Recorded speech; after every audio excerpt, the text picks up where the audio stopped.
Welcome to our channel. Today we how to register with Shopify Capital for funding growth, detailed guide step by step clearly.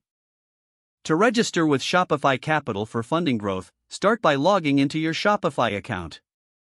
If you don't have an account yet, create one by visiting the Shopify website and following the prompts. Once you're logged in, navigate to the Shopify Capital section. This can typically be found in the Finances tab on the left-hand sidebar. Next, check your eligibility for funding. Shopify Capital usually displays funding offers tailored to your business profile. If you have a funding offer, click on the details to review the terms. Take the time to understand the repayment terms and any associated fees. Make sure your business information is up to date, including revenue and sales history. This will strengthen your application and improve your chances of approval. After reviewing the terms, you can proceed by accepting the offer. Click the acceptance button and follow the prompts to finalize your application. You will then be asked to provide additional information if required.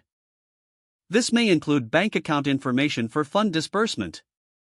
Once you've filled in all necessary details, submit your application. Monitor your email for updates on your application status.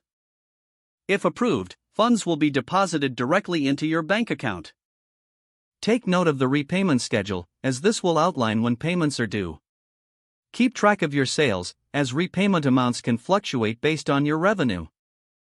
That's it. You're now registered with Shopify Capital and ready to use your funding for growth. If the page does not load, refresh the browser or try again in a private or incognito window.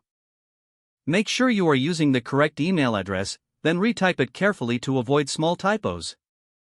If your password is not accepted, use the reset option and create a new strong password you can remember. Check your spam folder for verification or security emails, then complete any requested confirmation steps. Enable two-factor authentication if available to improve account security and reduce After signing in, review your profile details so your contact information and settings are accurate and current. If you see an error message, note it down and try again after restarting your device and internet connection. Don't forget to like this video and subscribe to our channel for more step-by-step tech guides.